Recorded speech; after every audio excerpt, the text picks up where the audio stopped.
This is an example, I think, of I can't do what you're doing. If I'm not looking at it, touching it, or seeing it, it means nothing to me. So I feel like I'm looking at you with a glossy, glazed face, and I think you walk away thinking Aaron thinks that's a dumb idea. That is how I'm walking away. And I walk away thinking Stephen thinks I know how to think without looking or touching something. My brain just went like this while you were talking.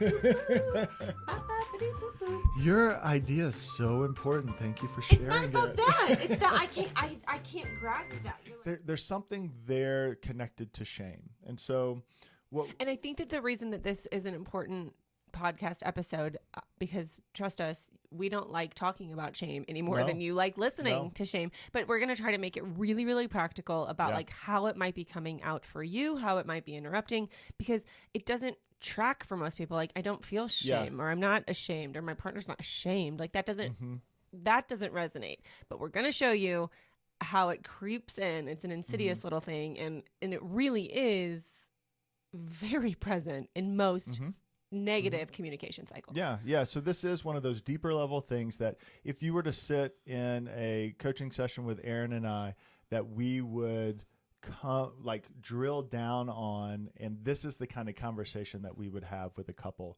and what we would be trying to help them understand. So let's take, for example, Brian and Justine. Oh, love them. It's that special time of day when work is over, the kids have just come back from school, the house is just chaos. And this is the first time Brian and Justine have seen each other since they left in the morning when the house was just chaos. So basically, it's been a really long day. They get the kids settled with a snack and they go into the kitchen and start, dinner for the evening. And as we're cooking dinner, Justine says, I've been so wiped today. I've really been feeling the overwhelm of life. It's feeling heavy right now. And I found myself wishing a lot for the days where I had some more space to exercise, sit, have a quiet cup of coffee, and just feel a little more sane. Brian responds, "Tell me about it. I was really tired today too. I didn't get much sleep at all last night." Justine takes a deep breath. If she's honest, she feels hurt by Brian not picking up on what she's saying. She's really been feeling lost. She loves her life as a parent, but she has also lost part of who she used to be. She's been thinking about it a lot, and she's trying to tell Brian about what she's feeling. But she gets it. He's had a long day, and he's just, stating he was tired too. So she tries again. Justine says, "Yeah, you were up late with Kyle. Poor guy having a nightmare. Thanks for helping him out." She pauses. I've been trying to think through how much our lives have changed in the last 8 years with the kids. And I've been noticing that there are some things that I didn't expect to change so drastically. And I feel a little shell-shocked by how I feel about myself these days. Brian: "No joke. I can't even get a good night's sleep anymore." Justine: "Brian, I'm trying to talk with you about how I've been feeling and some things I'm trying to work through. And I don't feel like you're paying attention." Brian: "What do you mean I'm not paying attention? I'm standing in this kitchen making dinner with you talking. How can I pay more attention?" Justine: "Brian, all of that is true, but I'm trying to tell you some big stuff I've been feeling, and you keep just saying, 'Yeah, me too.' How about you ask me a question about what I mean? Are you even listening to me?" Brian: "Justine, are you kidding me? So now I'm not asking you the right questions? It's always the same thing with you. You have some criticism, I try and make a change to meet your criticism, and you just come up with another one. Last week, you were complaining about me not helping with dinner. Well, I'm in here helping with dinner, and now I'm not listening to you and asking the right questions. Nothing is ever enough for you." Justine: "And I'm just not important enough for you to care about what I'm trying to say." And they go on, continue to make dinner, probably in silence, but not an uncommon conversation. Very common shame communication pattern for partners. Correct. And I think it comes out, there's kind of these two categories of how it comes out. And you were kind of alluding to it for Brian. And his category is sort of the I'm not good enough. You're telling me I'm failing and my best efforts are falling short. And the way that feeling of you're saying I'm not good enough gets communicated is through defensiveness. He's sitting there saying, like, what are you talking about? Are you kidding me? Something else? Like, what is ever going to be good enough? And that's where that defensiveness comes through. Right. For Justine, her category of shame is the I'm not important enough. You're telling me I'm not important enough for you to set aside your defensiveness or your own experience or even your own needs right here and listen to me and hear what I'm trying to say. You're saying you're more important and I'm not. And that comes out in criticism. And so I think that one of the ways to identify shame in that shame pattern in your own parenting partner communication is when you sense defensiveness and criticism, you need to begin to think like maybe we're here.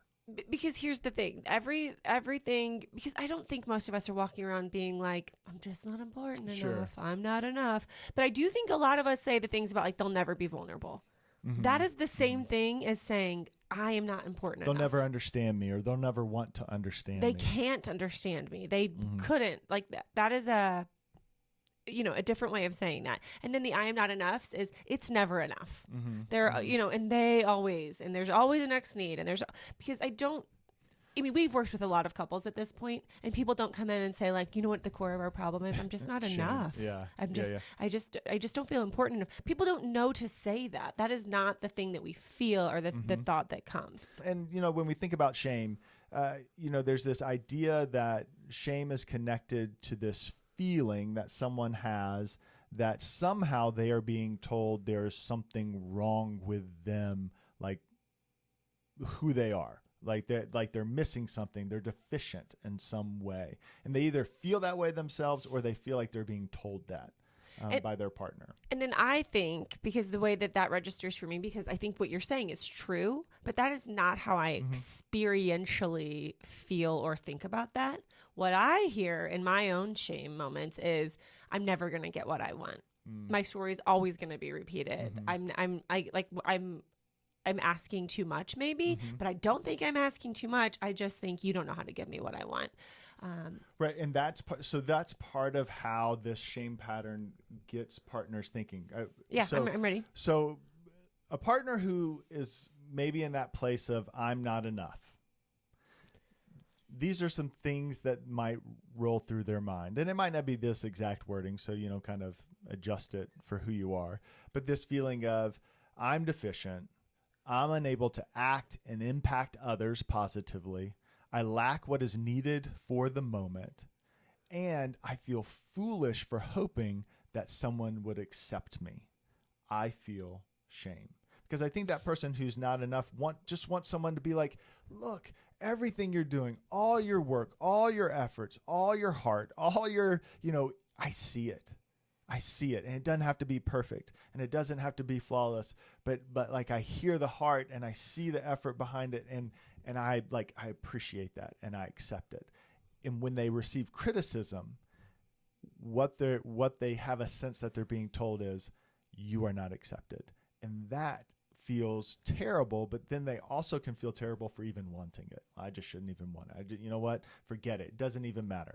You know what? If that's the way you're going to be, I'm just not even going to try. And these are kinds of the things that might happen for that individual. Then if we go to the part, go ahead. One thing is I do think a lot of times these partners continue to try, they continue to do the things, but they do protect with engagement. Right. They're not vulnerable. They're correct. Yeah. There's a lot of guardedness, even in the doings of things. Yeah. And it can feel like, oh, great. So now you just do stuff. Right. And you're and you seem mad about it and you're resentful. Correct. And all that kind of stuff. Right. There's a lot of loud silence about doing stuff. Loud silence. That's powerful. So then for the partner who's in that category of I'm not important enough, that partner who can sometimes become critical, some of the things that they might be thinking or feeling is I'm deficient. I lack whatever it is that I would need to get others to care about me or want me. And I feel foolish for wanting to be wanted or wanting to be known. I feel ashamed. And I think that, again, that is something that there's this thing that happens when it's, I feel silly for wanting this. Reason this is important is because this is the way for you and your partner to access empathy for one another in these moments. And empathy being the ability and the capacity to refer to your own lived experience so that then you can understand someone else's lived experience. And so, for example, Brian and Justine are both having a lived experience of shame.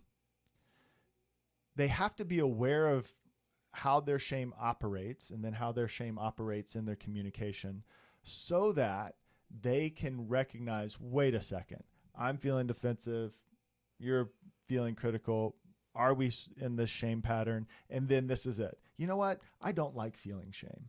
Shame doesn't feel really good. I imagine that my partner doesn't like shame, and shame doesn't feel good for them either. Maybe they're trying to tell me something that I'm not hearing. And if both partners can do that, which would be empathy, then it can stop the pattern and they can then actually begin to have a conversation. Then from that action step, there's this idea, and the Gottmans actually talk about this quite a bit, as it's a super important part of being in a couple relationship, is that you can receive influence from your partner. So if your partner says to you, you know what, I'm feeling criticized by you right now, or your partner looks at you and says, you know what, I feel like you're being defensive, that rather than saying no to that, you receive the influence of your partner and say, okay, help me understand. I think there's another action step is then you and your partner can consider what kind of conversation you're hoping to have. Is this a conversation where you just want me to listen to what you're saying and connect with what you're saying? That's it. Is this a conversation where you want me to listen to what you're saying and come up with a solution? Or is this a conversation where you want me to connect, like listen and connect, and then you do want to solve? You do want to, figure out what to do. Mm-hmm. And I think that why this is important is because in this conversation with Brian and Justine, this was just a listen and connect kind of conversation. And if Brian could think about it in those terms, then I think hearing what Justine had to say, he could hear it more as she might be like, hey, Brian, this is just a listen and connect kind of conversation. I'm trying to share something with you, and I would love for you to interact with that around, with me. Mm-hmm. And that could even be an easier way into what Justine is wanting and a cue for Brian where he's like, oh, okay, yeah, we've talked about this. I get that. Like, it doesn't mean that you think I'm a terrible person or what I have to say isn't important. You're just wanting for me to listen and connect here. But I don't think we know what kind of conversation we're looking for before we started. I think we noticed that this is not the conversation we wanted when it starts. So it's usually mid-conversation, yeah. So I think the way to say that is like, well, I think we've jumped too quick into solve. Mm-hmm. Like, I don't know if this is a solve conversation, or maybe it was, or maybe it is, and I'm not there yet. Or you finish and you're like, hey, I feel like this actually was a solve conversation and we never got there, whatever. Mm-hmm. But the point is that when it goes a direction you don't want, it doesn't have to wash away any of the conversation. It doesn't have to be like, never mind, you're jumping to fix it and I hated it and never mind. It can be like, whoa, I think we moved too fast. Yeah. I'm feeling like, oh no, that's not what I was actually wanting. Can we come back to the listening? Yeah. I just think we usually notice those things when it's not going like we wanted, rather than like Justine stirring her pot of rice or whatever. And she's like, this is going to be a listen and connect. Yeah. That's true. Would that be best? Yeah. But is that what happens? No. We don't need to go there. We don't need to get lost in that dark place. We can just come back and we can say, hey, we're getting off into a pattern of communication we don't want to. We can have these different cues for like how we can stop the process. I'm hearing defensiveness. I'm hearing criticism. Are we in that place? And so you and your partner, this can really be a shortcut and a solution for a lot of your communication misses. And we would really encourage you to listen to this podcast together and walk through it. Try to identify who you are and what you trend towards and what would be helpful cues for each of you to be able to shift out of this shame pattern.